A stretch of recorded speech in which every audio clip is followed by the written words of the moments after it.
दोस्तों नमस्कार, आपका हमारे इस YouTube चैनल में बहुत बहुत स्वागत है। आज हम पुनः छत्तीसगढ़ लोक सेवा आयोग द्वारा आयोजित CGPSC असिस्टेंट प्रोफेसर परीक्षा 2014 परीक्षा तिथि 28 सितंबर 2016 लेकर आए हैं, जो इस प्रकार है। तो पहला क्वेश्चन देखते हैं कि राहुल संकीर्त्यायन ने हिंदी का पहला कवि किसे माना है? तो सराफात को। राहुल संकीर्त्यायन ने हिंदी का पहला कवि सराफात को माना है। राहुल संकीर्त्यायन ने खोज रिपोर्ट के आधार पर सराफा को हिंदी का प्रथम कवि माना है। ये शाहजहां के प्रवर्तक सहज जीवन पर बल देने के कारण थे। इन्होंने अपभ्रंश को पाली और प्राकृत से भिन्न एवं हिंदी से अभिन्न सिद्ध करने के प्रयास में हिंदी काव्यधारा का प्रारंभ सराफा से माना है। संत साहित्य का बीज सराफा में दिखाई देता है। बच्चन सिंह के अनुसार आक्रोश की भाषा का पहला प्रयोग सराफा में दिखाई देता है। डॉक्टर रामकुमार वर्मा ने अपभ्रंश भाषा के प्रथम कवि स्वयंभू को हिंदी का प्रथम कवि माना है। पुष्पदंत को हिंदी का भवभूति कहा जाता है। सिद्धों की बानियों को हिंदी काव्यधारा के नाम से किसने संग्रहित किया है? तो पंडित राहुल संकीर्त्यायन ने। सिद्धों की बानियों को हिंदी काव्यधारा के नाम से पंडित राहुल संकीर्त्यायन ने संग्रहित किया है। सिद्ध साहित्य का सर्वप्रथम 1907 में हर्षवर्धन शास्त्री को नेपाल में लगा था। सिद्ध साहित्य का स्वरूप मुक्तक है। सिद्ध कवियों की भाषा संध्या सांध्य भाषा, संध्या भाषा और अंतर साधनात्मक अनुभूतियों को प्रकट करने वाली प्रतीकात्मक भाषा है। सिद्धों की भाषा में उलटवासी शैली का पूर्ण रूप मिलता है। हिंदी साहित्य में उलटवासी शिक्षा की देन है। संध्या भाषा का नाम मुनि दत्त एवं अद्वैव्रत ने दिया था। रामचंद्र शुक्ल के अनुसार सिद्धों की उद्भृत घटनाओं की भाषा देश भाषा मिश्रित अपभ्रंश या पुरानी हिंदी की काव्य भाषा है। सिद्धों की रचनाओं का संग्रह बौद्ध गानों दोहा शीर्षक हर्षवर्धन शास्त्री ने बांग्ला अक्षरों में निकाला था। सिद्धों की संख्या 84 बतलाई गई है। सिद्धों के विचार दर्शन के 3 प्रमुख ग्रंथ हैं, साधना समुच्चय, आदि कर्म प्रदीप और मंजूश्री मूलकल्प। ये श्री पर्वत पर लिखे गए सूरसागर की रचना का आधार है। श्रीमद्भागवत सूरसागर की रचना का आधार श्रीमद्भागवत है। काशी नागरी प्रचारणी सभा द्वारा प्रकाशित नंद दुलारे वाजपेयी सूरसागर में लगभग 5000 यानी 4936 पद हैं, पर कुल 12 स्कंध हैं। सूरसागर श्रीमद्भागवत पर आधारित है। इसमें भागवत के सभी 12 स्कंदों का वर्णन है, किंतु सबसे बड़े दशम स्कंद 3632 पर पूर्वार्ध में 3464 एवं उत्तरार्ध में 138 पद में कृष्ण की बाल लीलाएं और यौवन क्रीड़ाएं सूरसागर में वर्ण विषय है। आचार्य शुक्ल के शब्दों में ऐसा सुंदर उपालंब काव्य और कहीं नहीं मिलता है। सूरसागर से 400 गीतों का चयन कर भ्रमर गीत नाम से इसका संपादन व प्रकाशन कराया था। हजारी प्रसाद द्विवेदी ने सूरसागर को स्त्री जाति का विशाल काव्य कहा है। निम्नलिखित में से कौन सी छायावादी शैली की प्रमुख विशेषता नहीं है? इतवितात्मकता छायावादी शैली की प्रमुख विशेषता नहीं है। छायावाद आधुनिक हिंदी कविता का उस वाद का नाम है जो 1918 से 1936 तक हिंदी काव्य की प्रमुख काव्यधारा रही है। रीतकालीन श्रृंगारिक और द्विवेदी युगीन काव्य की इतवितात्मकता, नैतिकता और आदर्शवाद के विरुद्ध छायावाद का उदय हुआ। छायावादी काव्य की प्रमुख विशेषताएं हैं तो व्यक्तिकता, नवीन सौंदर्यबोध, स्वच्छंद कल्पना, जिज्ञासा का भाव, वेदना की अभिव्यक्ति, रहस्यात्मकता, राष्ट्रीयता इत्यादि छायावाद की भाव पक्ष विषयक प्रमुख विशेषताएं थीं। छंद के क्षेत्र में मुक्त छंद, अलंकार के क्षेत्र में मानवीकरण और विशेषण विपर्यय अलंकारों का प्रयोग तथा चित्रात्मक, लाक्षणिक, संगीतात्मक, बिंबात्मक, गीत प्रधानता और प्रतीकात्मकता, तत्सम बहुलता एवं कोमलकांत पदावली का प्रयोग छायावाद की कलापक्ष विषयक अन्यतम विशेषता थी। अज्ञेय के संपादन में कितने शतकों का प्रकाशन हुआ है? तो 4। अज्ञेय के संपादन में 4 शतकों का प्रकाशन हुआ है। प्रयोग के प्रवर्तन करने का श्रेय सच्चिदानंद हीरानंद वसायन अज्ञेय को दिया जाता है। प्रयोगवाद का श्री गणेश अज्ञेय के संपादकत्व में 4 सप्ताह प्रकाशित हुए थे, जो इस प्रकार हैं। तार सप्तक 1943 से, दूसरा सप्तक 1951, तीसरा सप्तक 1949, चौथा सप्तक 1979। तार सप्तक के कवियों को इस प्रकार देखा जा सकता है। तार सप्तक अज्ञेय, मुक्तिबोध, गिरिजा कुमार माथुर, प्रभाकर माचवे, भारत भूषण अग्रवाल, नेमचंद जैन और रामविलास शर्मा। दूसरा सप्तक है रघुवीर सहाय, धर्मवीर भारती, नरेश मेहता, शमशेर बहादुर सिंह, भवानी प्रसाद मिश्र, शकुंतला माथुर, हरिनारायण व्यास आदि है। तीसरा सप्तक कीर्ति चौधरी, प्रयाग नारायण त्रिपाठी, केदारनाथ सिंह, कुंवर नारायण, विजय देव नारायण शाही, सर्वेश्वर दयाल सक्सेना, मदन वत्स्यायन। चौथा सप्तक है अवधेश कुमार, राजकुमार कुंभा, स्वदेश भारती, नंद किशोर आचार्य, सुमन राजे, श्री राम वर्मा, राजेंद्र किशोर। कामायनी में श्रद्धा किस गोत्र की है? तो काम की है। कामायनी में श्रद्धा काम गोत्र की है। कामायनी 1935 में प्रसाद ने आदिमानव मनु की कथा के साथ योगीन समस्याओं पर प्रकाश डाला है। कामायनी में 15 सर्ग हैं।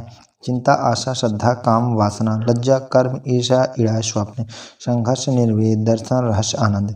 कामायनी का अंगी रस प्रधान रस शांत रस है। इसका दर्शन समरसता आनंदवाद है। कामायनी भारतीय आनंदवाद का साकार रूप है। कामायनी की प्रधान पात्र श्रद्धा को काम की पुत्री होने के कारण कामायनी कहा गया है। आचार्य शांतिप्रिय द्विवेदी ने कामायनी को छायावाद का उपनिषद कहा है। स्कंद गुप्त में कवि कालिदास का नाम है तो है पुरगुप्त। स्कंद गुप्त में कवि कालिदास का नाम मातृगुप्त। स्कंद गुप्त में कवि कालिदास का नाम है तो मातृगुप्त। चंद्रगुप्त। स्कंद गुप्त में कवि कालिदास का नाम मातृगुप्त है। स्कंद गुप्त 1928 में जयशंकर प्रसाद का नाटक है। इसमें कुमारगुप्त के विलासी साम्राज्य की उस स्थिति का चित्रण हुआ है जहां आंतरिक कलह, संघर्ष और विदेशी आक्रमण के फलस्वरूप उसके भावी क्षय के लक्षण प्रकट होने लगे थे। इसके प्रमुख पात्र हैं पृथ्वीसेन, स्कंदगुप्त, भट्टारक, बंधुवर्मा, महादंडनायक, पुरगुप्त, कुमारगुप्त, गोविंदगुप्त, प्रणगुप्त और चक्रपालित, सर्वनाग, प्रख्यात कीर्ति, गोविंदगुप्त, देवकी, अनंती देवी, देवसेना, विजया, कमला, मालिनी इत्यादि। स्कंद नाटक का आत्मकथन अधिकार सुख कितना मादक और सारहीन होता है। गरीबी और जहालत इस रोग के 2 कीटाणु हैं। मैला आंचल में यह वाक्य किसका है? तो प्रशांत का। गरीबी और जहालत इस रोग के 2 कीटाणु हैं। मैला आंचल में यह वाक्य प्रशांत का है। मैला आंचल 1954 में फणीश्वर नाथ रेणु का उपन्यास विधा की रचना है। फणीश्वर नाथ रेणु हिंदी में आंचलिक उपन्यास के जन्मदाता के रूप में प्रसिद्ध है। मैला आंचल में पूर्णिया जिले के मोरीगंज गांव की कथा का वर्णन है। मैला आंचल के प्रमुख पात्र हैं बावन दास, बलदेव और कालीचरण।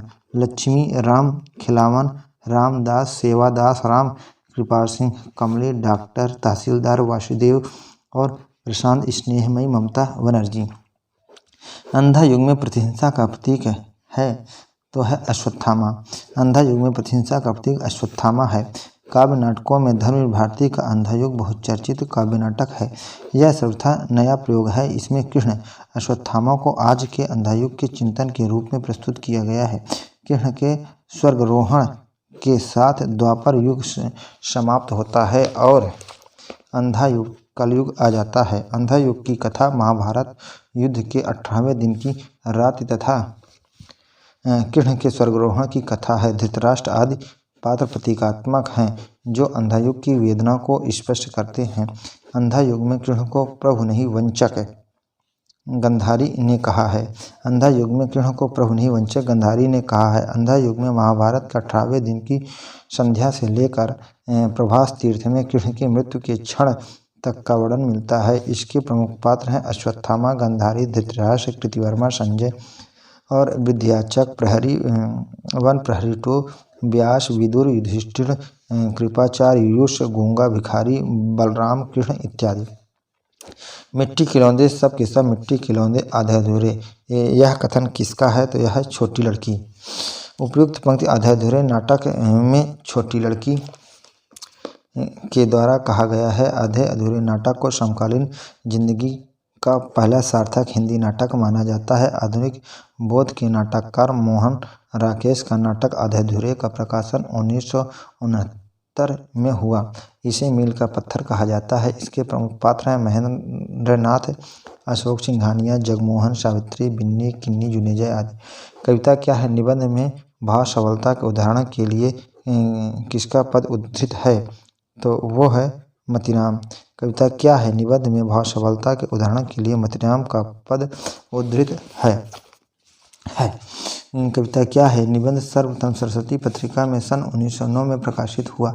आचार्य रामचंद्र शुक्ल का चिंतामणि भाग एक निबंध संग्रह प्रथमतः विचार विधि नाम से सन 1930 ईस्वी में प्रकाशित हुआ था।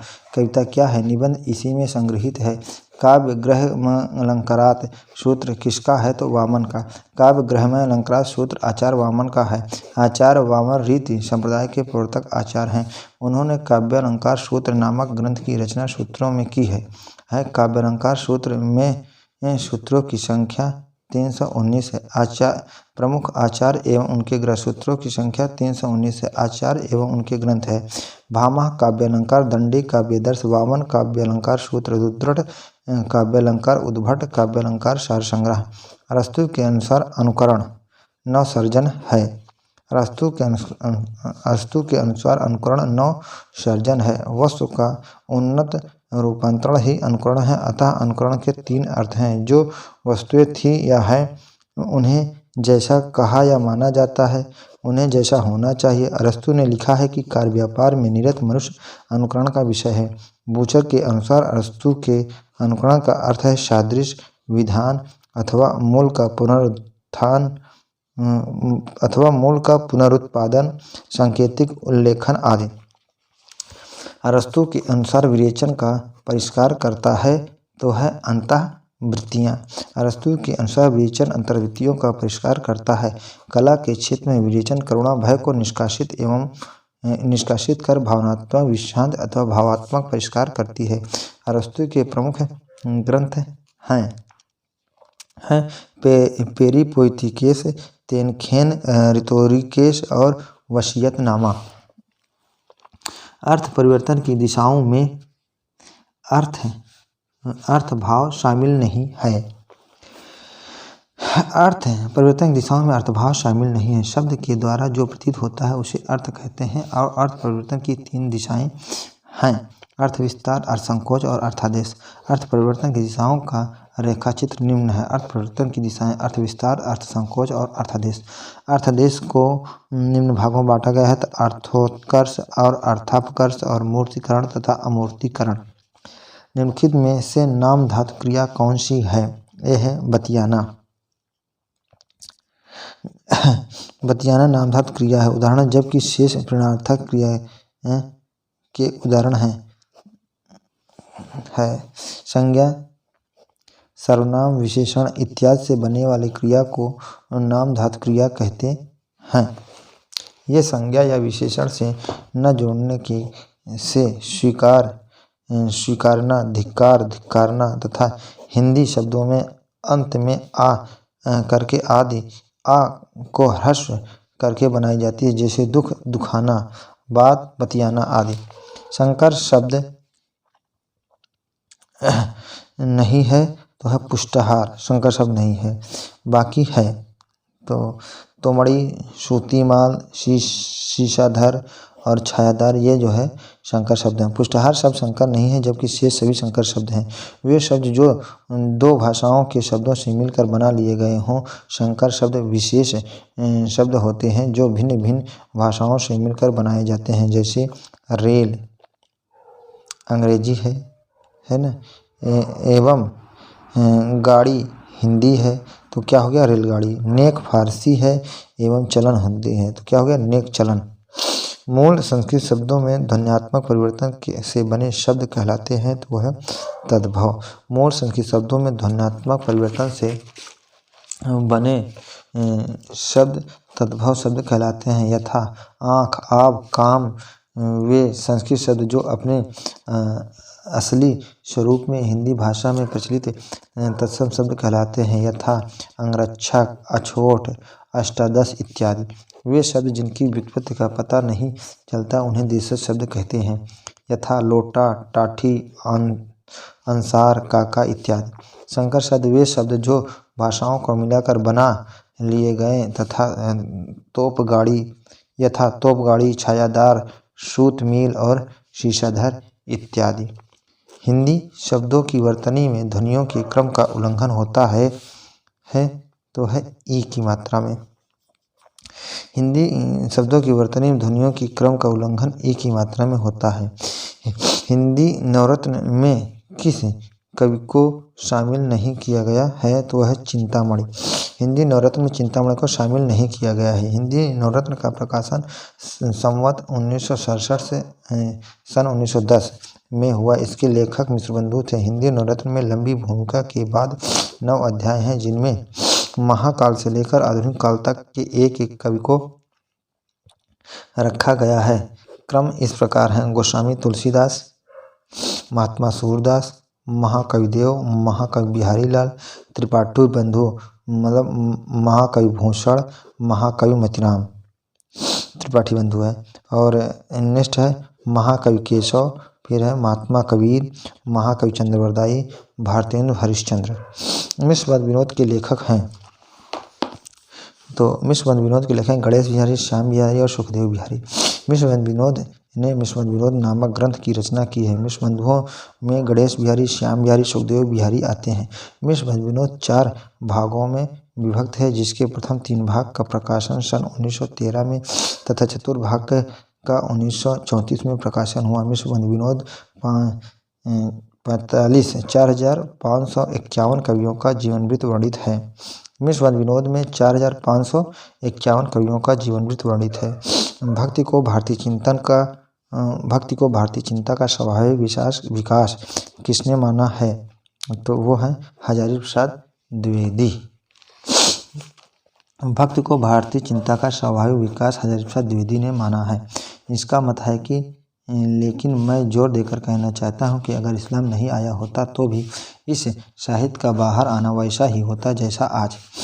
भक्ति आंदोलन के उदय के संबंध में कुछ विद्वानों का अभिमत है।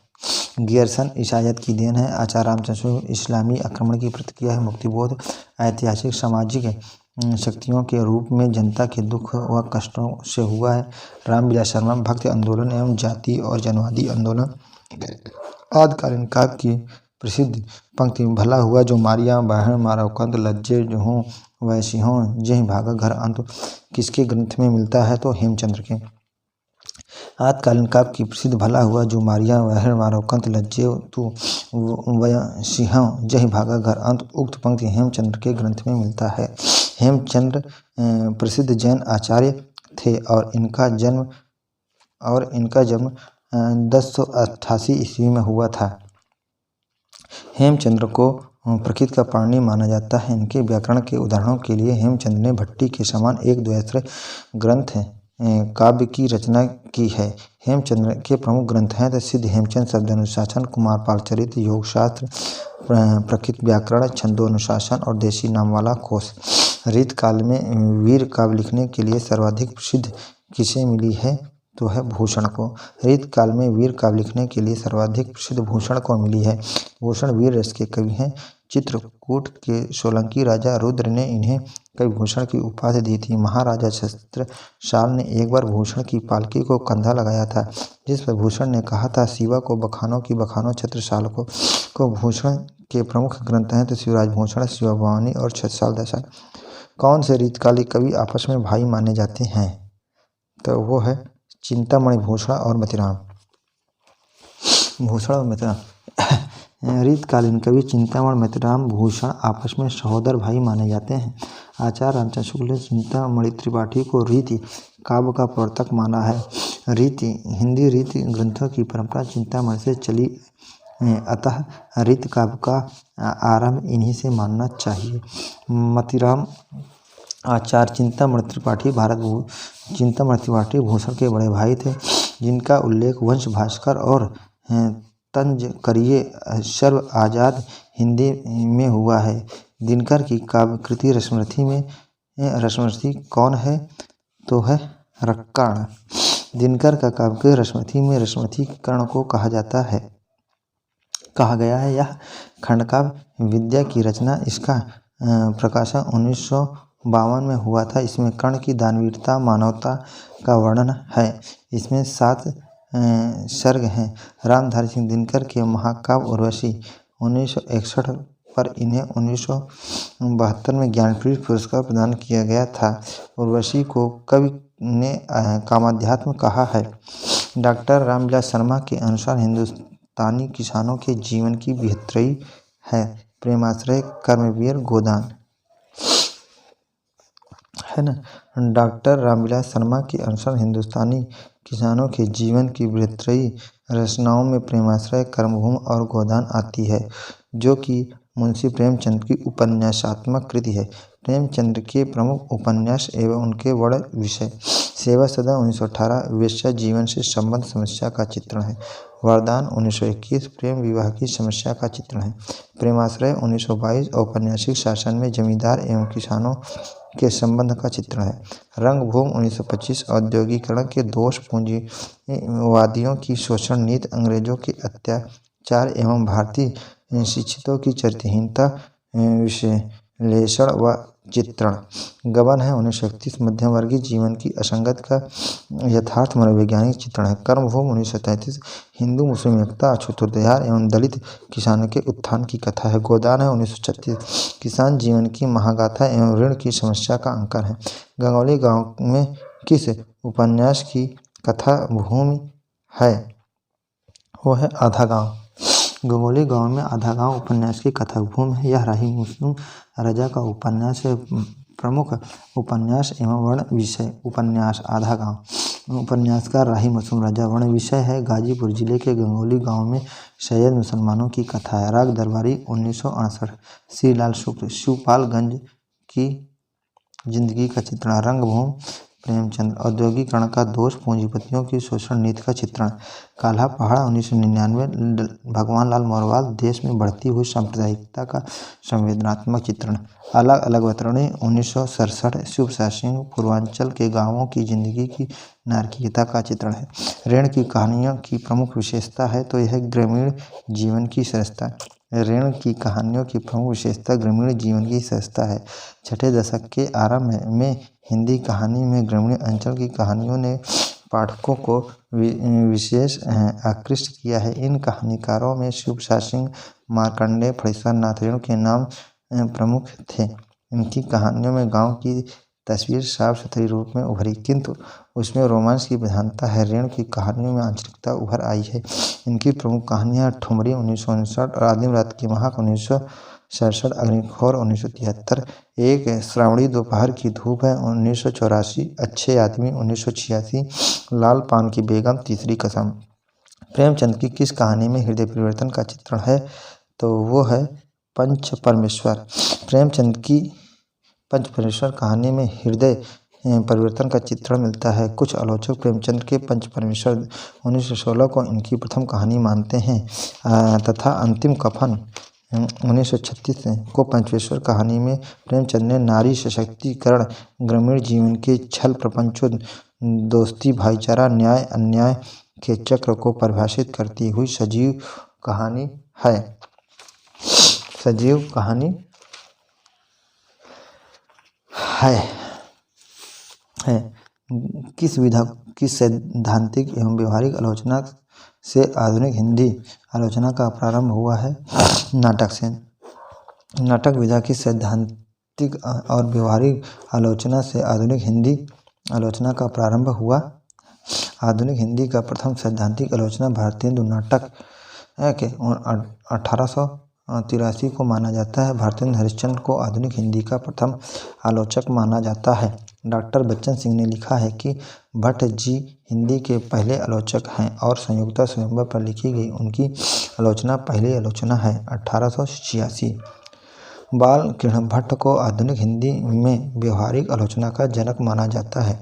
आचार्य रामचंद्र शुक्ल ने लिखा है कि समालोचना का सूत्रपात हिंदी में एक प्रकार से भट्ट जी और चौधरी साहब ने किया है। मुक्तिबोध कविता और जीवन विवेक नामक आलोचना पुस्तक किस समकालीन कवि ने लिखी है? तो वो है चंद्रकांता देवतले। मुक्तिबोध कविता और जीवन विवेक नामक आलोचना पुस्तक समकालीन कवि चंद्रकांता देव तले ने लिखी। चंद्रकांता देव तले की प्रमुख कृतियां हैं हड्डियों में छिपा ज्वर, दीवारों पर खून से लकड़बग्घा हंस रहा है, रोशनी के मैदान की तरफ भूखंड तप रहा है, हर चीज आग में बताई गई थी, हर चीज में आग बताई गई थी, पत्थर की बेंच, उजाड़ में संग्रहालय आदि। निम्नलिखित में से किस मार्क्सवादी आलोचक ने तुलसी को श्रेष्ठ कवि माना है? तो है रामविलास शर्मा। मार्क्सवादी आलोचक रामविलास शर्मा ने तुलसी को श्रेष्ठ कवि माना है। उन्होंने तुलसी को जातीय कवि कहा है। रामविलास शर्मा के प्रमुख आलोचक ग्रंथ हैं। रामविलास शर्मा के प्रमुख आलोचना ग्रंथ हैं तो है प्रेमचंद 1941, भारतेंदु 1943, प्रगति और परंपरा 1949, प्रेमचंद्र और उनका युग 1952, प्रगतिशील साहित्य की समस्या 1954, आचार्य रामचंद्र शुक्ल और हिंदी आलोचना निराला की साहित्य साधना भाग 3 1959, 1972, 1976, महावीर प्रसाद द्विवेदी और हिंदी नवजागरण 1977, हिंदी जाति का साहित्य 1986, भारतीय सौंदर्यबोध और तुलसीदास 2001। बेकन विचार रत्नावली किसके द्वारा अनुदित है? तो यह महावीर प्रसाद द्विवेदी। आचार्य महावीर प्रसाद द्विवेदी ने लॉर्ड बेकन के निबंधों का अनुवाद बेकन विचारावली रत्नावली शीर्षक से किया है। आचार्य रामचंद्र शुक्ल ने महावीर प्रसाद द्विवेदी के निबंधों को बातों का संग्रह कहा है। महावीर प्रसाद द्विवेदी के निबंध संपत 7, रसक रंजन, लेखांजल, नाट 7, उपन्यास रहस्य, कालिदास के समय का भारत, दंडदेव का आत्मनिवेदन, भारत और व्याकरण, भाषा और व्याकरण, महाकवि माघ का प्रभाव वर्णन, कवि वर्णन के लिए सापेक्ष साधन, म्यूनिसिपैलिटी के कारनामे, सुता पधारे, जनकस दंड, आत्मनिवेदन आदि। किन हिंदी निबंध लेखकों की तुलना अंग्रेजी गद्यकारों में एडिसन और स्टील से की जाती है? तो वो है प्रताप नारायण मिश्र और बालकृष्ण भट्ट। हिंदी निबंध लेखक प्रताप नारायण मिश्र और बालकृष्ण भट्ट की तुलना अंग्रेजी गद्यकारों में एडिसन और स्टील से की जाती है। आचार्य रामचंद्र शुक्ल ने बालकृष्ण भट्ट को हिंदी का स्टील तथा प्रताप नारायण मिश्र को हिंदी का एडिसन कहा है। हिंदी में मनोविकार संबंधी निबंध का सूत्रपात बालकृष्ण भट्ट ने किया है। हिंदी दलित साहित्य में किस कवि की रचनाएं सर्वाधिक चर्चित हुई हैं? ये है आत्मकथा। हिंदी दलित साहित्य में आत्मकथा विधा की रचनाएं सर्वाधिक चर्चित हुई हैं। सन 1995 में प्रकाशित मोहनदास नमिसराय कृत अपने पिछड़े हिंदी की पहली दलित आत्मकथा है। निबंध में प्रमुख दलित आत्मकथाएं हैं तो मोहनदास नमिसराय अपने पिंजरे 1995 2 भागों में, ओम प्रकाश वाल्मीकि 1997, शिवराज सिंह बेचैन वे वक्त गुजर गया माली 2006, मेरा बचपन मेरे कंधे पर 2009, तुलसीराम मुर्दहिया 2010 प्रथम भाग, मणिकर्णिका 2013 दूसरा भाग। चांद के फांसी अंक का संपादन किसने किया है? तो वो है चतुरसेन शास्त्री। चांद के फांसी अंक का संपादन आचार्य चतुरसेन शास्त्री ने नवंबर 1928 में किया है। हिंदी के प्रमुख समाचार पत्र और उनके संपादक चाक महादेवी वर्मा 1920 प्रयाग, जागरण से पूजन सहाय 1932 बनारस, प्रताप गणेशंकर विद्यार्थी 1913 कानपुर, आलोचना शिवदान सिंह चौहान 1951 दिल्ली। किस उपन्यास पर साहित्य अकादमी पुरस्कार नहीं मिला है? तो है आधा गांव। आधा गांव उपन्यास पर साहित्य अकादमी पुरस्कार नहीं मिला, जबकि प्रमुख उपन्यास जिन पर साहित्य अकादमी मिला वे निम्न हैं। 1961 भगवती चरण वर्मा भूले बिसरे चित्र, 1967 अमरीलाल नागर अमृत और विष, 1969 श्रीलाल शुक्ल राग दरबारी, 2007 अमरकांत इन्हीं हथियारों से, 2011 काशीनाथ सिंह रेहान पर रघु, 2003 कमलेश्वर कितने पाकिस्तान, 2014 रमेश चंद्र शाह विनायक। संत काव्य में शब्द से अभिप्राय है तो है गेय पदों वाली रचना। संत काव्य में शब्द से तात्पर्य गेय पदों वाली रचना से है। कबीर की वाणी का संग्रह उनके शिष्य धर्मदास ने बीजक नाम से 1464 ईस्वी में किया है। बीजक में 3 भाग किए गए हैं, रामायणी, शब्द और साखी। कबीर की प्रमुख रचनाओं में प्रमुख छंद एवं भाषा निम्न है। रामायणी रामायण, दोहा, चौपाई छंद ब्रज भाषा और पूर्वी बोली। शब्द शब्द ये पद है, भाषा और पूर्वी ब्रज भाषा और पूर्वी बोली है। साखी साक्षी दोहा में है, जिसमें है राजस्थानी पंजाबी मिली खड़ी बोली है। कबीर के काव्य की प्रमुख प्रवृत्ति नहीं है तो शास्त्रोन्मोदन। कबीर के काव्य की प्रमुख प्रवृत्ति शास्त्रोन्मोदन नहीं है, जबकि कबीर के काव्य की प्रमुख विशेषता है काव्य की निर्गुण भक्ति, कबीर की निर्गुण भक्ति, कबीर की ज्ञानमार्गी भक्ति और कबीर विद्रोहात्मक समाज दर्शन और प्रासंगिकता। कबीर की रहस्य साधना समाज और सुधारवादी काव्य, उपदेशात्मक काव्य, दार्शनिक काव्य, रहस्यवादी काव्य, संबोधनात्मक और खंडनात्मकता और बहुश्रुतता, तीव्र विरह अनुभूति। मागत तुलसीदास करजोरे बसहि राम सी मानस मोरे। उपयुक्त पंक्ति में किससे याचना की गई है? तो है गणेश से। मांगत तुलसीदास करजोरे बसहि राम सी मानस मोरे। उपयुक्त पंक्ति गणेश भगवान से याचना की गई है। उपयुक्त पंक्ति में गणेश भगवान से याचना की गई है। उक्त पंक्ति तुलसीदास कृत विनय पत्रिका से उद्धृत है। इसमें कलिकाल के विरुद्ध राम के दरबार में अर्जी प्रार्थना प्रस्तुत की गई है। उसकी भाषा संस्कृत गर्भित पंडित पूर्ण ब्रज भाषा है। रामचंद्र शुक्ल के अनुसार विनय पत्रिका हिंदी साहित्य का एक अनमोल ग्रंथ है। लोग हैं लाग कवित्व बनावत, मोहि तो मेरो कवित्व बनावत। किस कवि की उक्ति है? तो घनानंद।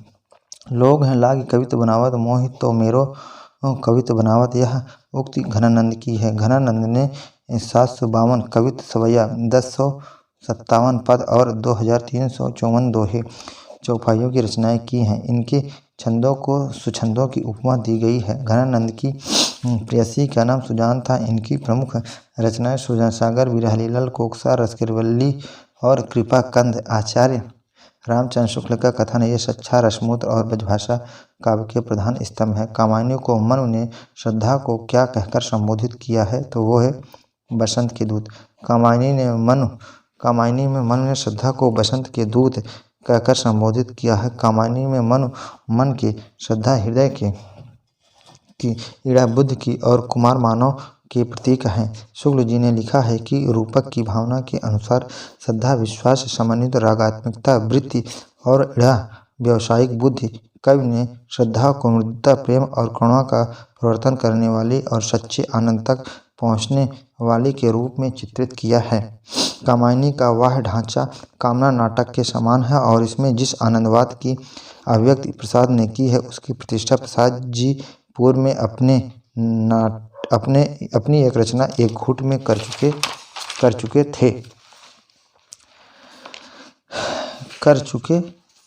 थे। कामायनी में प्रारंभ से लेकर वासना तक सर्गों का सही क्रम है। तो चिंता, आशा, श्रद्धा, काम, वासना। कामायनी में प्रारंभ से लेकर वासना तक सर्गों का सही क्रम है। चिंता, आशा, श्रद्धा, काम, वासना।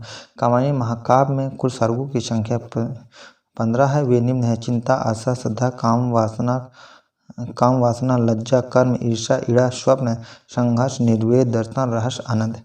कामायनी छायावाद का उपनिषद है। शांतिप्रिय द्विवेदी। कामायनी छायावाद का उपनिषद शांतिप्रिय द्विवेदी। कामायनी मानवता को रसात्मक इतिहास है। आचार्य शुक्ल। कामायनी मानव चेतना के विकास का महाकाव्य है। डॉक्टर नगेंद्र। कामायनी एक असफल कृति है। इंद्रनाथ मदान। कामायनी एक फैंटेसी है। मुक्तबोध। कामायनी नए युग का काव्य है। नंद दुलारे वाजपेयी। डॉक्टर रामविलास शर्मा के अनुसार राम की शक्ति पूजा में किन दो कविताओं का सार तत्व है? तो है तुलसीदास और सरोज स्मृति। डॉक्टर रामविलास शर्मा के अनुसार राम की शक्ति पूजा में तुलसीदास और सरोज स्मृति दो कविताओं का सार तत्व है। तुलसीदास को राम की शक्ति पूजा का पूर्ण संस्करण कहा जाता है। निराला कृत राम की शक्ति पूजा महाकाव्य का उपजीव बंगला ग्रंथ कृतिवश रामायण है। निराला कृत तुलसीदास 101 छंदों में रचित एक खंडकाव्य है। निराला कृत सरोज स्मृति को हिंदी का सर्वश्रेष्ठ एवं प्रथम शोकगीत माना जाता है।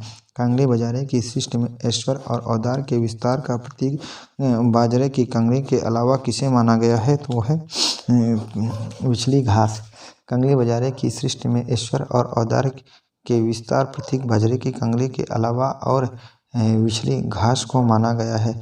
आगे की पंक्ति है: आज हम शहरतियों को पालतू मालंच पर संवरी जूहे के फूल से सृष्टि के विस्तार का, ईश्वर का औदार्य का, कहीं सच्चा कहीं प्यारा, कहीं एक प्रतीक बिजली घास है। एक या शरद की सांझ के सूने गगन की पीठिका पर दौलती कंगली अकेली बाजरे की। कभी कभी मुक्तिबोध के लिए अस्मिता की खोज व्यक्ति की खोज नहीं बल्कि अभिव्यक्ति की खोज है। यह कथन किसका है? त नामवर सिंह। कभी मुक्तिबोध के लिए अस्मिता की खोज व्यक्ति की खोज नहीं बल्कि अभिव्यक्ति की खोज है। यह कथन नामवर सिंह का है। अंधेरे में कविता मुक्तिबोध की एक लंबी कविता है। विभिन्न विद्वानों से विभिन्न दृष्टिकोण से देखा है, जो निम्न है। रामविलास शर्मा, अपराध भावना का अनुसंधान। इंद्रनाथ मदान, आत्मसंशोधन का अनुसंधान। निर्मला जैन, अंतस्थल का विप्लव। शमशेर बहादुर सिंह। यह कविता देश के आधुनिक जन इतिहास का स्वतंत्र रूप और पाश्चात एक दागता इस्पाती दस्तावेज है। इसमें अजब और अद्भुत रूप से व्यक्ति और जन का एकीकरण है। महिला आंचल में प्रशांत शरद बाबू के उपन्यासों की नारी किसे कहता है? तो ममता। महिला आंचल में प्रसाद शरद बाबू के उपन्यासों की नारी ममता को कहा है। आंचलिक उपन्यास। फणीश्वर नाथ रेणु का उपन्यास महिला आंचल 1954 में पूर्णिया जिले के मोरीगंज गांव की कथा का वर्णन मिलता है। महिला आंचल के प्रमुख पात्र हैं बावन दास, बलदेव, कालीचरण, लक्ष्मी, राम खिलावर, रामदास, सेवा दास, राम कृपाल सिंह, कमती, डॉक्टर, तहसीलदार, वासुदेव इत्यादि। महिला आंचल में किसका चित्रण नहीं है? तो है सांप्रदायिक विद्वेष। महिला आंचल में सांप्रदायिक विद्वेष का चित्रण नहीं मिलता है, जबकि शेष पूर्णिमा की प्रकृति, प्रेम संबंध और जातिवाद तथा आर्थिक विषमता इसमें देखने को मिलता है। इसकी सबसे बड़ी विशेषता यह है कि उसका नायक कोई व्यक्ति नहीं, पुरुष एवं महिला नहीं, पूरा का पूरा अंचल ही इसका नायक है। रेणु जी ने ही सबसे पहले आंचलिक शब्द का प्रयोग किया था। इसकी भूमिका 9 अगस्त 1954 को लिखते हुए फणीश्वर नाथ रेणु कहते हैं कि यह है महिला आंचल, एक आंचलिक उपन्यास। रेणु कहते हैं, इसमें फूल भी, शूल भी, धूल भी, गुलाल भी, कीचड़ भी, चंदन भी, सुंदरता भी, कुरूपता भी, मैं किसी से दामन बचाकर नहीं निकल पाया। तमस में जिला मजिस्ट्रेट के रिचर्ड के चरित्र की निम्न में से कौन सी विशेषता नहीं है? 51 है तो है सी। सांप्रदायिकता को लेकर अति भावुक और संवेदनशील, है ना। व्याख्या। तमस में जिला मजिस्ट्रेट रिचर्ड के चरित्र की विशेषता सांप्रदायिकता को लेकर अति भावुक और संवेदनशील नहीं है, जबकि वह भारतीय इतिहास व कला मर्मज्ञ एवं पारखी था। वह केवल निजी हित के बारे में सोचने वाला व्यक्ति तथा निजी रुचियों से प्रशासनिक कार्यों को अलग रखने वाला एवं ब्रिटिश सरकार की नीतियों को लागू करने वाला व्यक्ति था। भीम साहनी कृत तमस 1973 उपन्यास के प्रमुख पात्र हैं। वानप्रस्थ जी, मुर्शद अली नत्थू, रिचर्ड, जिला भट्ट, सीजी, जरनैल सिंह, हरनाम, बंतो, लक्ष्मी नारायण, नूर इलाही, मोहन इत्यादि। जयशंकर प्रसाद के अनुसार स्कंदगुप्त में कल्पित पात्र है तो है प्रपंच बुद्धि। जयशंकर प्रसाद के अनुसार स्कंदगुप्त नाटक में प्रपंच बुद्धि कल्पित पात्र है। स्कंदगुप्त नाटक के प्रमुख पात्र हैं पृथ्वीसेन, स्कंदगुप्त, भट्टार्क, बंधुवर्मा, महादंडनायक, पुरगुप्त, कुमारगुप्त और आक्त देवकी, देवसेना और विजया इत्यादि। आधे अधूरे के बारे में कौन सा कथन सही नहीं है? तो ये अपर्याप्त रंग निर्देश में से युक्त नाट्य शक्ति, ये नहीं सही है ना। जो सही है वो देखते हैं। आधे अधूरे पारिवारिक विघटन की गाथा है, मध्यमवर्गीय जीवन की समकालीनता से युक्त है, स्त्री पुरुष के बीच लगाव और तनाव का दस्तावेज है। आधे अधूरे के विषय में कहा गया कथन अपर्याप्त रंग निर्देश से युक्त नाट्यकृति है, यह कथन गलत है, जबकि शेष कहा गया कथन सत्य है। आधुनिक बोध के नाटककार मोहन राकेश का नाटक आधे अधूरे को समकालीन जिंदगी का पहला सार्थक हिंदी नाटक माना जाता है। आधे अधूरे नाटक को मील का पत्थर कहा जाता है। इसका प्रकाशन 1969 ईस्वी में हुआ था। कविता क्या है के अनुसार कविता की आयु बढ़ती है। वक्रोक्ति से कविता क्या है? आचार्य कविता क्या है के अनुसार कविता की आयु बढ़ती है, तो नाद सौंदर्य से। कविता क्या है, आचार्य रामचंद्र शुक्ल के अनुसार नाद सौंदर्य से कविता की आयु बढ़ती है। शुक्ल के अनुसार जिस प्रकार आत्मा की मुक्त अवस्था ज्ञान दशा कहलाती है, उसी प्रकार हृदय की मुक्त अवस्था रस दशा कहलाती है। हृदय की इसी मुक्त की साधना के लिए मनुष्य की वाणी जो शब्द विधान करती है, उसे कविता कहते हैं। निम्नलिखित में से कौन सी मान्यता आचार्य रामचंद्र शुक्ल ने की नहीं है, तो सब कुछ में मिलावट है, सब कुछ अविशुद्ध है, यह नहीं है। भाव योग कर्म के योग के समकक्ष है, ये है। प्रकृति के भाव का अवलंबन हो सकती है, ये भी है। और अलंकार कविता के लिए अनिवार्य नहीं है, यह भी शुक्ल का कथन है। सब कुछ में मिलावट है, सब कुछ अविशुद्ध है, यह कथन आचार्य रामचंद्र शुक्ल का नहीं है। जबकि शेष भाव योग कर्म योग के समकक्ष है। प्रकृति की भाव का अवलंबन हो सकता है, प्रकृति भी भाव का अवलंबन हो सकता है। अलंकार कविता के लिए अनिवार्य नहीं है। वक्रोक्ति को भाव अनुमोदित होना, सभी कथन आचार्य रामचंद्र शुक्ल के हैं। अशोक के फूल में हिंदू रीति नीति है, तो यह आर्य और आर्येतर उपादानों का मिश्रण। अशोक के फूल में आर्य और आर्येतर उपादानों का मिश्रण हिंदू रीति नीति है। हिंदी के प्रमुख ललित निबंधकार हजारी प्रसाद द्विवेदी के निबंध को व्यक्ति की स्वाधीनता चिंता की उपज कहा है। हजारी प्रसाद द्विवेदी के प्रमुख निबंध संग्रह हैं अशोक के फूल 1948, कल्पलता 1951, मध्यकालीन धर्म साधना 1952, विचार और वितर्क 1957, विचार प्रवाह 1959, कुटज 1964, साहित्य सहचर 1965, अशोक के आलोक पर्व 1972, सात्विक अनुभव है भी है, चिंता नहीं है। सात्विक अनुभव चिंता नहीं है, जो है आज देखते हैं। चिंता सात्विक अनुभव नहीं है, जबकि शेष सात्विक अनुभव है। अनुभव की परिभाषा देते हुए कहा जाता है कि अनुभवो भाव बोधका, अर्थात भाव का बोध कराने वाले कारण अनुभव कहलाते हैं। आश्रय से वे वह चेष्टाएं जिनमें आश्रय की वे वह चेष्टाएं जिनसे यह पता चलता है कि उनके हृदय में कौन सा भाव उद्भूत हुआ है, अनुभव कहलाता है। अनुभव 4 प्रकार होते हैं, कायिक, वाचिक, आहार और सात्विक। सात्विक अनुभवों की संख्या 8 है, जो निम्न है: स्वेद, कंप, रोमांच, स्तंभ, स्वरभंग, अश्रु, वैवर्ण और प्रलय। नाट्यवेद।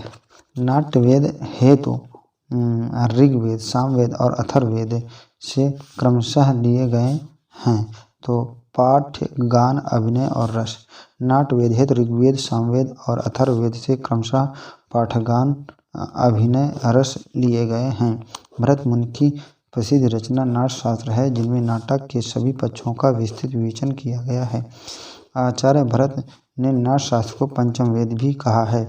नाट्यशास्त्र में 36 अध्याय, लगभग 5000 श्लोक हैं। पंचम वेद का निर्माण ऋग्वेद से पाठवस्तु, सामवेद से गान, यजुर्वेद से अभिनय और अथर्ववेद से रस लेकर किया गया है।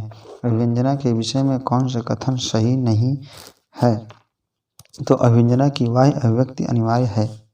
अभिव्यंजना की बाह्य अभिव्यक्ति अनिवार्य है। अभिव्यंजना के विषय में यह कथन सही नहीं है, जबकि शेष सभी अभिव्यंजना की विशेषताएं हैं। अभिव्यंजना मानसिक चित्र है, सहजानुभूति की अभिव्यंजना है, रस, रेखा चित्र आदि अभिव्यंजना के उपकरण मात्र हैं। अभिव्यंजना की कला का रूप है। अभिव्यंजना आत्मिक क्रिया है, किंतु अन्य शब्द भेद का प्रयोग संज्ञा के स्थान पर नहीं होता है, तो समुच्चय बोधक। समुच्चय बोधक अव्यय का प्रयोग संज्ञा के स्थान पर नहीं होता है, तथा संज्ञा के स्थान पर सर्वनाम विशेषण, क्रिया, क्रिया विशेषण का प्रयोग किया जाता है। दो पदों पर बंधों अथवा उपवाक्यों को जोड़ने वाले अव्यय समुच्चय बोधक अव्यय कहलाते हैं। इसके 2 भेद हैं: समानाधिकरण समुच्चय बोधक और व्याधिकरण समुच्चय बोधक। किस पंक्ति का संबंध उलटवासी से है, तो आकाशे मुख औंधा कुआं पाताले परिहार। आकाशे मुख औंधा कुआं पाताले परिहार उक्ति का संबंध उलटवासी से है। उलटवासी भारतीय चिंतन परंपरा का शब्द है। यह गूढ़ एवं रहस्यमयी बातों को चमत्कारिक ढंग से व्यक्त करने की एक शैली है। इस शैली का प्रयोग नाथपंथियों, योगियों और बौद्ध सिद्धों की वाणियों में मिलता है। योगियों की दृष्टि में योग मत के अतिरिक्त अन्य सभी मतों की बातें उल्टी हैं। सूक्ष्म को पहले स्थान पर मिलना चाहिए, स्थूल को बाद में। हिंदी में कबीर ने उलटवासी शैली का प्रयोग सबसे ज़्यादा किया है। उन्होंने योगियों से ही इस शैली को ग्रहण किया है। उदाहरण के लिए उलटवासी दृष्टप है, ऐसा अद्भुत मेरा गुरु कथ्या में रहा उमेशय अमूसा हस्ती सौ लड़े कोई विरला पेश है। हम तो दुहु भांति फल पायो, जो ब्रजनाथ मिले तो नीको, नातर जग जस गायो। उपयुक्त पंक्तियों में आत्म समाधान है। उपयुक्त पंक्तियों में है तो क्या है? आत्म समाधान। हम तो दुहु भांति फल पायो, तो जो ब्रजनाथ मिले तो नीको, नातर जग जस गायो। उपयुक्त पंक्तियों में आत्म समाधान है। उक्त पंक्ति सूरदास के भ्रमर गीत प्रसंग से उद्गीत है। आचार्य रामचंद्र शुक्ल ने किसके काव्य का विवेचन करते हुए चकपकाहट शब्द का प्रयोग किया है? तो वो है सूरदास। आचार्य रामचंद्र शुक्ल ने सूरदास के काव्य का विवेचन करते हुए चकपकाहट शब्द का प्रयोग किया है। आचार्य शुक्ल ने लिखा है, सूर की बड़ी भारी विशेषता है नवीन प्रसंगों की उद्भावना। प्रसंगोद्भावना करने वाली ऐसी प्रतिभा हम तुलसीदास में नहीं पाते हैं। आचार्य शुक्ल ने लिखा है कि वात्सल और श्रृंगार के क्षेत्र का जितना अधिक उद्घाटन सूर्य ने बंद आंखों से किया है, उतना किसी और कवि ने नहीं।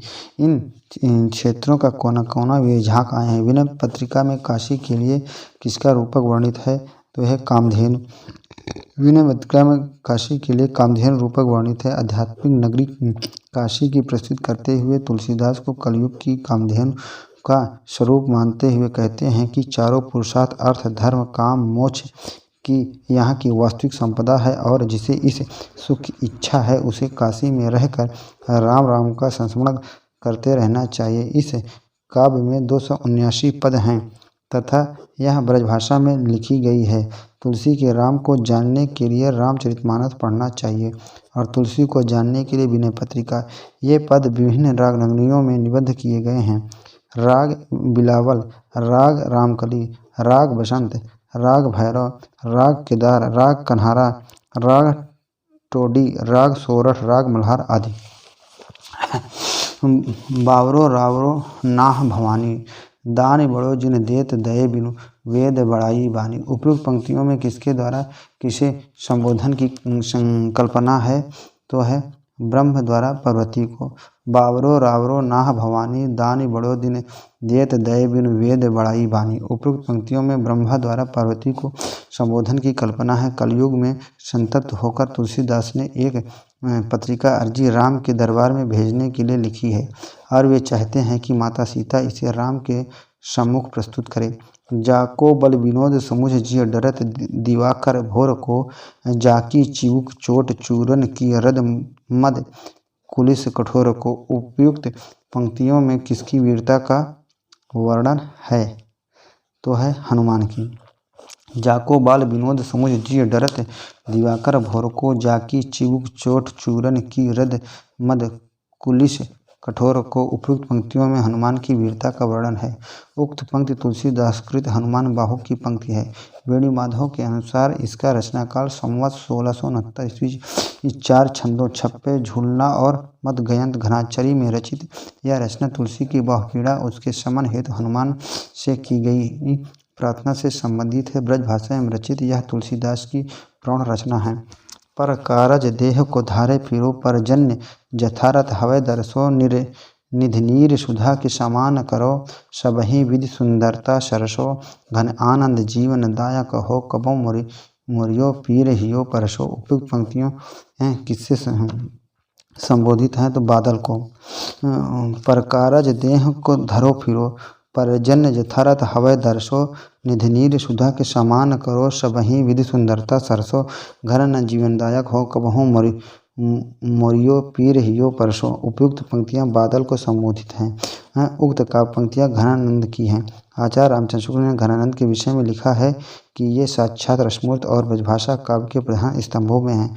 घनानंद की प्रमुख पंक्तियां सुजान, सार, इश्कलता, विरह, लीला, वियोग वेल, कोकसार, कृपा कंद, रस केरवल्ली और यमुना यश इत्यादि है ना। नौका विहार कविता में गंगा की लहरों के बीच चांद के प्रतिबिंब के लिए किस प्रकार की नायिका का उल्लेख है, तो है मुग्धा।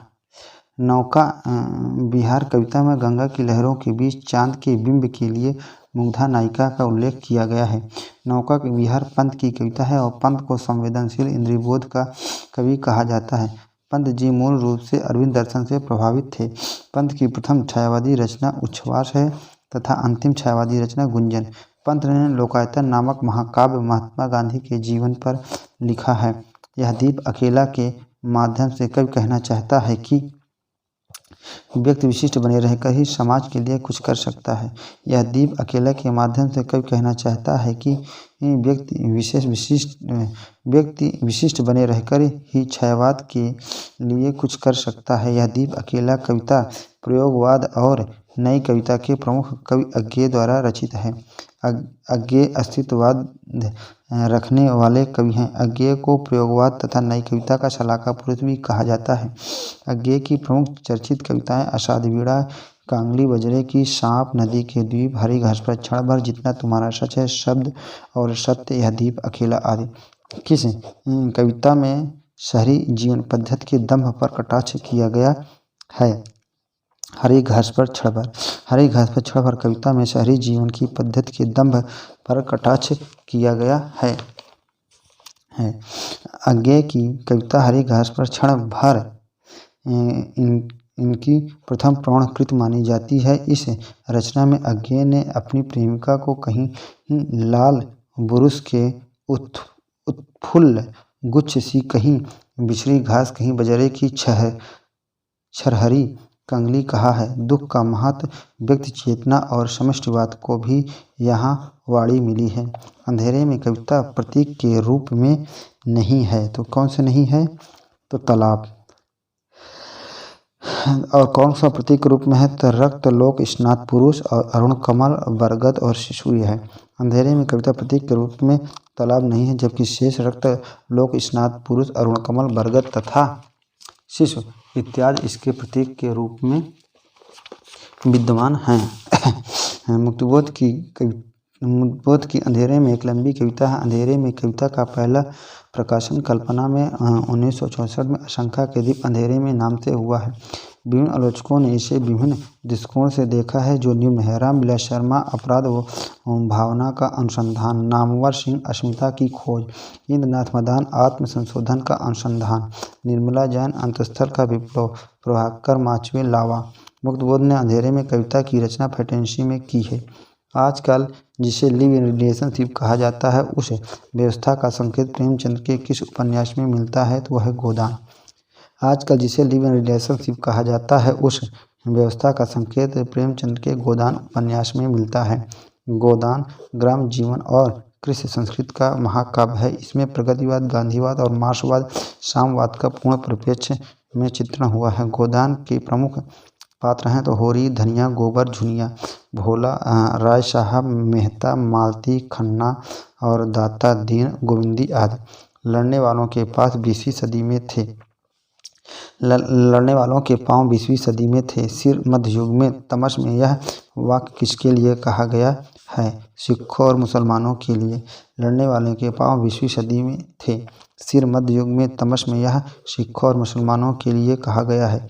भीष्म साहनी का महत्वपूर्ण उपन्यास तमस 1973 में भारत विभाजन की सांप्रदायिक विभीषिका का महाकाव्यात्मक अंकन मिलता है। भीष्म साहनी के प्रमुख उपन्यास निम्न है: झरोखा 1967, कड़िया 1970, तमस 1973, बसंती 1980, मायादास की माड़ी 1988, कुंतो 1993, नीलू नीलिमा नीलोफर 2000। तमस का कौन सा पात्र कथनी करने में समान होने की विडंबना को व्यक्त करता है? तो जरनैल सिंह। तमस उपन्यास का पात्र जरनैल सिंह कथनी करनी में समान होने की विडंबना को व्यक्त करता है। तमस उपन्यास के पात्र वनप्रस्थ जी और मुराद अली नत्थू, रिचर्ड, लीजा बख्शी जी, जरनैल सिंह, हरनाम, बंतो, लक्ष्मी नारायण और नूर इलाही मोहन आदि है।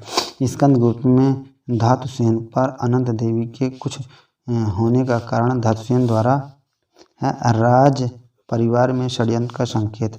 धातुसेन ने स्कंदगुप्त में धातुसेन पर अनंत देवी के क्रुद्ध होने के कारण धातुसेन द्वारा राजपरिवार में षड्यंत्र का संकेत मिलना। छायावाद के प्रमुख कवि प्रसाद का नाटक स्कंदगुप्त 1928 ईस्वी में कुमारगुप्त के विलासी साम्राज्य की उस स्थिति का चित्रण हुआ है जहां आंतरिक कलह, संघर्ष और विदेशी आक्रमण के फलस्वरूप उसके भावी क्षय के लक्षण प्रकट होने लगे हैं। स्कंदगुप्त का आत्मकथन अधिकार सुख कितना मादक और सारहीन होता है। आधे अधूरे में सावित्री के व्यक्तित्व की सार्थक समीक्षा कौन करता है तो है जुनेजा। आधे अधूरे में सावित्री के व्यक्तित्व की सार्थक समीक्षा कौन करता है तो जुनेजा करता है। आधुनिकता बोध के नाटककार मोहन राकेश का नाटक आधे अधूरे को मील का पत्थर कहा जाता है। यह समकालीन जिंदगी का पहला सार्थक हिंदी नाटक माना जाता है। मोहन राकेश के प्रमुख नाटक हैं आषाढ़ का एक दिन 1958, लहरों के राजहंस 1963, आधे अधूरे 1969, पैरों तले की जमीन, अधूरा, अंडे के छिलके, सिपाही की माँ इत्यादि। मेरा मन प्राचीन काल के कुछ झटिका छन्न आकाश में दूर तक उड़ना चाहता है, हाय पंख कहाँ है।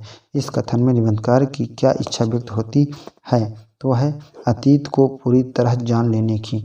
मेरा मन प्राचीन काल में कुछ झटका छन्न आकाश में दूर तक उड़ना चाहता है, हाय पंख कहाँ है।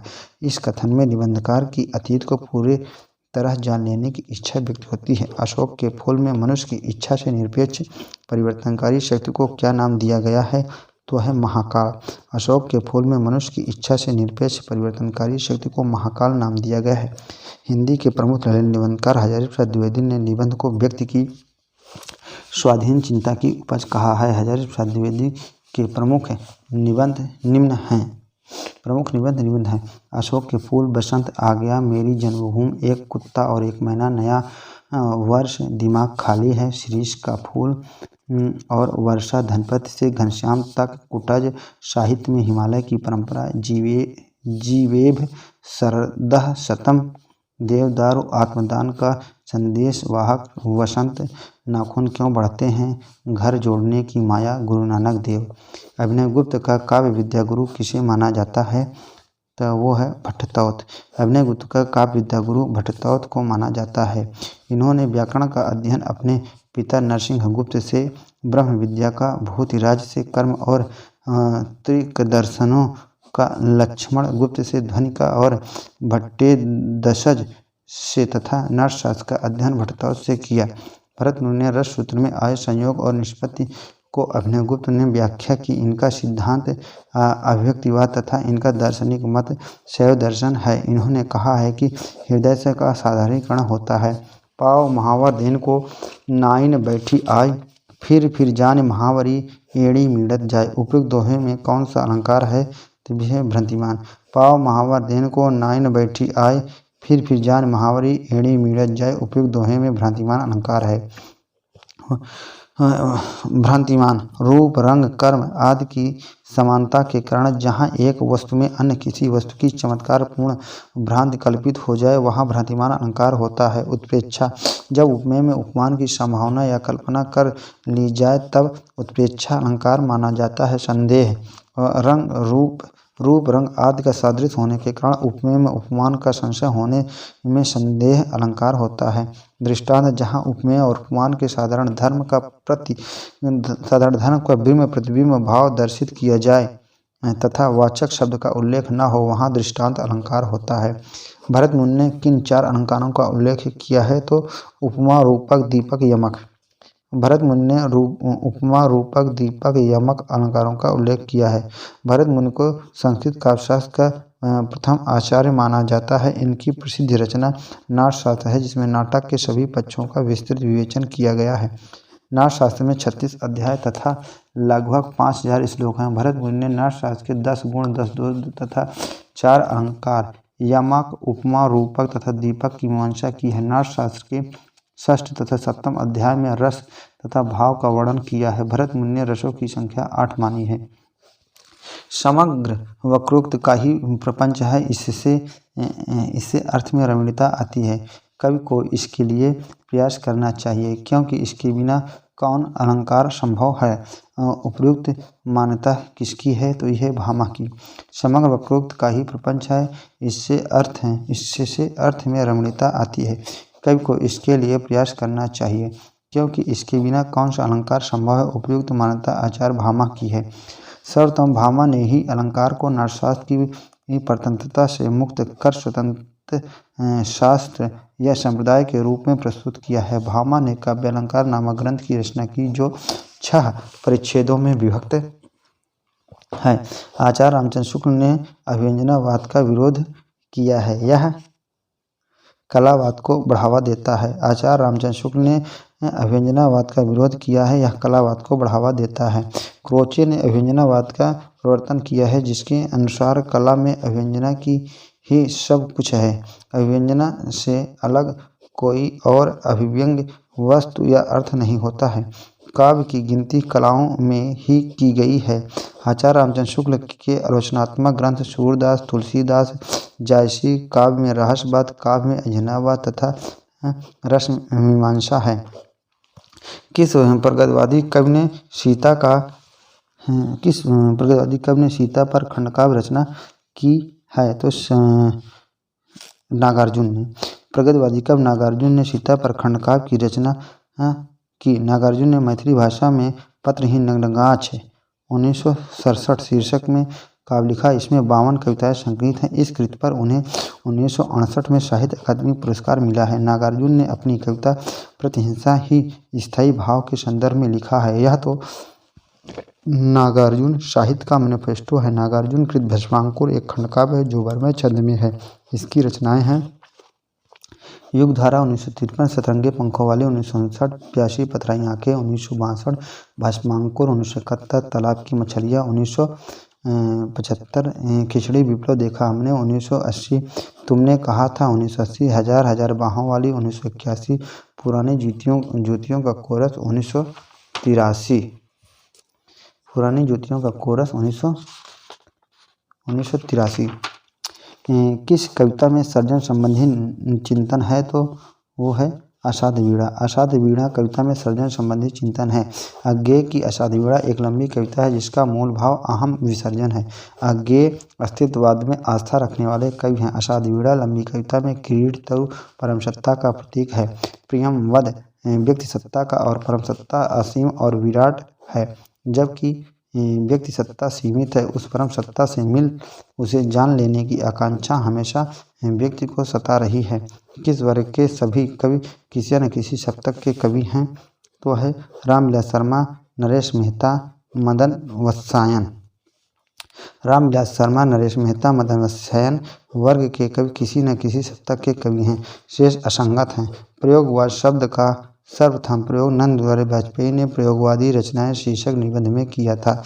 प्रयोगवाद का आरंभ सन 1943 में अज्ञेय के संपादकत्व में प्रकाशित तारसप्तक से माना जाता है। तारसप्तक में 7 कवि संग्रहित हैं, जो निम्न हैं।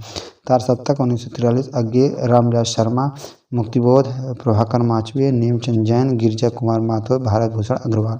दूसरा सप्तक 1951 शमशेर बहादुर सिंह, भवानी प्रसाद मित्र, शकुंतला माथुर, हरिनारायण व्यास, नरेश मेहता, धर्मेंद्र भारती, रघुवीर सहाय। तीसरा सप्तक 1959 प्रयाग नारायण त्रिपाठी, मदन वत्सायन, विजय देवनारायण शाही, कुंवर नारायण सिरसा, सक्सेना, केदारनाथ सिंह, कीर्ति चौधरी। चौथा सप्तक 1979 अवधेश कुमार, राजकुमार कुंभा, स्वदेश भारती, नंद किशोर आचार्य, सुमन राजे, श्री राम वर्मा और राजेंद्र किशोर। आदिकाल के किस कवि की भाषा हिंदी के वर्तमान रूप के सर्वाधिक निकट है? तो है अमीर खुसरो। अमीर खुसरो आदिकाल के कवि अमीर खुसरो की भाषा खड़ी बोली के वर्तमान रूप में सर्वाधिक निकट है। अमीर खुसरो खड़ी बोली के आदि कवि कहे जाते हैं। इतिहास के विद्वान डॉक्टर ईश्वरी प्रसाद ने अमीर खुसरो को महाकवि और कवियों में राजकुमार की संज्ञा दी है।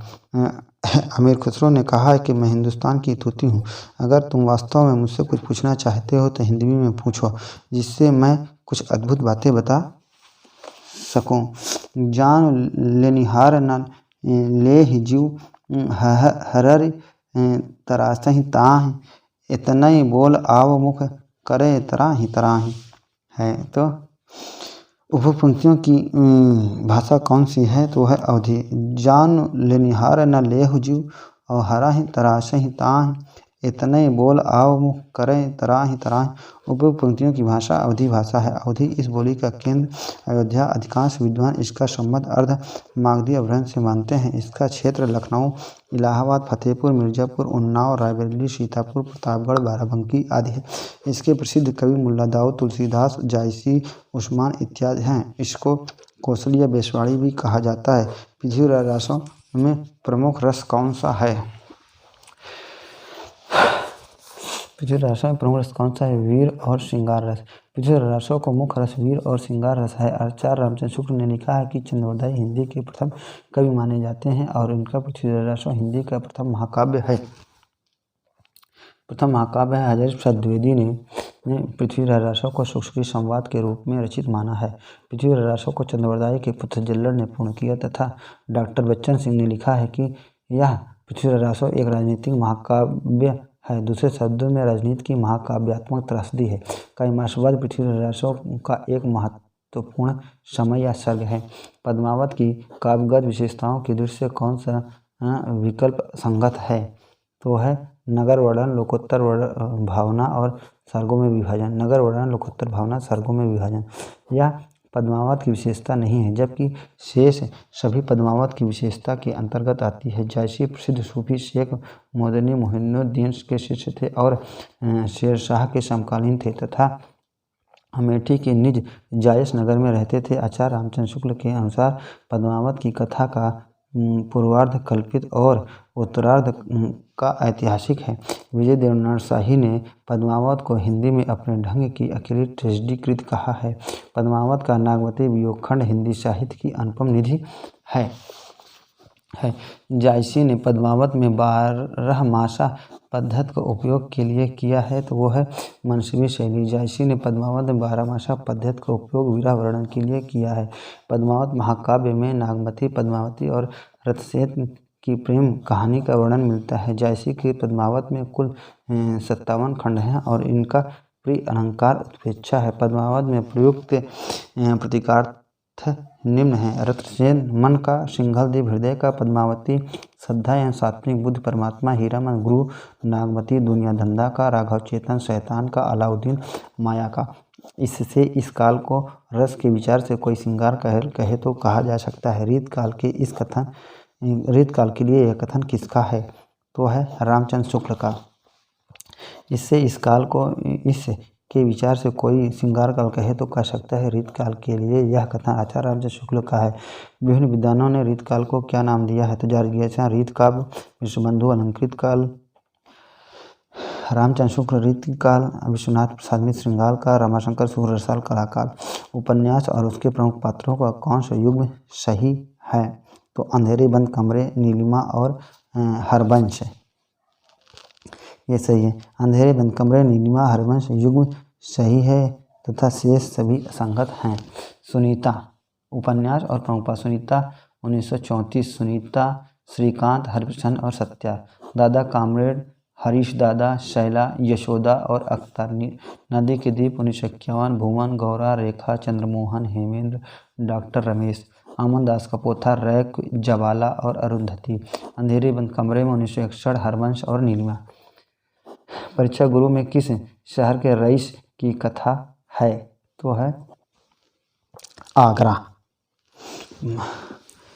किस रईस की है? परीक्षा गुरु में किस शहर के रईस की कथा है? तो दिल्ली। परीक्षा गुरु उपन्यास में दिल्ली शहर के रईस की कथा है। आचार्य रामचंद्र शुक्ल ने लाला श्रीनिवास दासकृत परीक्षा गुरु को अंग्रेजी के ढंग के हिंदी का पहला मौलिक उपन्यास माना है। मोहन राकेश के अपूर्ण नाटक पैरों तले की जमीन को किसने पूरा किया है? तो है कमलेश्वर। मोहन राकेश के अपूर्ण नाटक पैरों तले की जमीन को कमलेश्वर ने पूरा किया है। कमलेश्वर ने 3 नाटक लिखे हैं। अधूरी आवाज़, रेत पर लिखे नाम, हिंदुस्तान हमारा। लहरों के राजहंस नाटक की रचना मोहन राकेश ने अश्वघोष के महाकाव्य सौंदर्यानंद के आधार पर किया है। किस एकांकी ने अतीत गौरव को प्रस्तुत करते हुए राष्ट्रीय और देश प्रेम की भावना जगाने का प्रयास किया है? तो वह राम कुमार वर्मा। एकांकीकार रामकुमार वर्मा ने अति गौरव को प्रस्तुत करते हुए राष्ट्रीय और देश प्रेम की भावना जगाने का प्रयास किया है। रामनाथ सुमन ने रामकुमार वर्मा को प्रथम एकांकीकार माना है। डॉक्टर रामकुमार वर्मा ने हिंदी में सर्वप्रथम पश्चिमी नाट्य विधान को ध्यान में रखकर बादल की मृत्यु 1930 एकांकी की रचना की है। रामकुमार वर्मा की प्रमुख एकांकी पृथ्वीराज की आंखें, रेशमिताई, चारुमित्रा, विभूति और सप्तकिरण, रूप रंग, कौमुदी महोत्सव, ध्रुव तारिका, ऋतुराज और रंजत रश्मि, दीपदान, काम कंदला, बापू, इंद्रधनुष, रिमझिम आदि हैं। निम्नलिखित में से आचार्य हजारी प्रसाद द्विवेदी के निबंधों की कौन सी विशेषता नहीं है? तो वो है विदेशी लेखकों का उल्लेख, ये नहीं है। जबकि व्यक्ति व्यंजना, पाठक में आत्मीयता, निज प्रतिवाद और मिथक उपयोग, ये सब हजारी प्रसाद द्विवेदी के निबंधों की विशेषता है। विदेशी लेखकों का उल्लेख, विदेशी लेखकों का उल्लेख आचार्य हजारी प्रसाद द्विवेदी के निबंधों की प्रमुख विशेषता नहीं, जबकि शेष व्यक्तित्व, व्यंजकता और पाठक में आत्मीयता, निज प्रतिवाद तथा मिथक उपयोग आदि इनके निबंध की विशेषता है। आचार्य हजारी प्रसाद द्विवेदी के प्रमुख निबंध हैं अशोक के फूल 1948, कल्पलता 1951, मध्यकालीन धर्म साधना 1952, विचार और वितर्क 1957, विचार प्रवाह 1959, कुटज 1964, साहित्य सहचर 1965, आलोक पर्व 1972। किस विधा में तथ्य अत्यावश्यक नहीं होते हैं? तो है संस्मरण। संस्मरण में विधा में तथ्य आवश्यक नहीं होते। हिंदी में प्रथम संस्मरणकार पद्म सिंह शर्मा हैं। इनकी प्रमुख रचना पद्म पराग 1929 में प्रकाशित हुई है। यात्रा वृत्तांत लिखने की परंपरा का सूत्रपात भारतेंदु से माना जाता है। भारतेंदु ने सरयू पार की यात्रा, महेंद्रवाल की यात्रा, लखनऊ की यात्रा आदि शीर्षकों से यात्रा वृत्तों की रचना की है। हिंदी में रिपोर्ताज का जनक शिवदान सिंह चौहान को माना जाता है। रूपा पत्रिका के दिसंबर 1938 में प्रकाशित लक्ष्मीपुरा को हिंदी का प्रथम रिपोर्ताज माना जाता है। व्यक्तिगतता और आत्मविभक्ति किस निबंध की अनिवार्य प्रवृत्ति है? तो है गीत काव्य। व्यक्तिगतता और आत्मविभक्ति गीत काव्य निबंध की अनिवार्य प्रवृत्ति है। इस तरह ज्ञता, भावप्रवणता और आत्माभिव्यक्ति, रागात्मक अन्वित, कोमल कांत पदावली, सौंदर्यमयी कल्पना आदि गीत काव्य के मूल तत्व हैं। रीतकाल की अलंकरण प्रियता और औचित्य और उक्त वैचित्र्य ने गीत काव्य प्रणयन का कम अवसर दिया है, किंतु आधुनिक काल में भारतेंदु से लेकर ही यह परंपरा विस्तार पाने लगी और आगे जाकर छायावाद में इसका प्रचुर विकास हुआ है। लघु पत्रिका के रूप में किसका योगदान रहा है? तो सी है कवि। लघु पत्रिका के रूप में कवि पत्रिका का योगदान रहा है। इस नई पीढ़ी ने छोटे छोटे आंदोलन चलाए हैं, जिसका मकसद था नए, भिन्न तथा विशिष्ट लेखकों के रूप में स्वयं को प्रतिष्ठित करना एवं साहित्य को नया आयाम प्रदान करना। हिंदी में लघु पत्रिकाओं ने इस भूमिका को बखूबी निभाया और अपनी सार्थकता सिद्ध की है। अनेक छोटी छोटी पत्रिकाएं निकाली गई, जिन्हें लघु पत्रिका की संज्ञा दी गई और यहीं से सन 1950 के बाद लघु पत्रिका आंदोलन की शुरुआत हुई है। लघु पत्रिका ने बड़े बड़े साहित्यकारों को साहित्य का जगत में प्रवेश कराया है। आज हिंदी के जितने भी प्रतिष्ठित लेखक हैं, उन्हें प्रकाश में लाने और उनके लेखकों को पहचान दिलवाने का श्रेय इन्हीं लघु पत्रिकाओं को जाता है। ऐसी पत्रिकाओं के रूप में है तो कवि विष्णुचंद्र शर्मा 1957 का खगा रघुवंश 1963, पहल ज्ञानरंजन 1960, नई कविता जगदीश गुप्त 1954 इत्यादि। बहुत बहुत धन्यवाद, बहुत बहुत शुक्रिया। Thank you.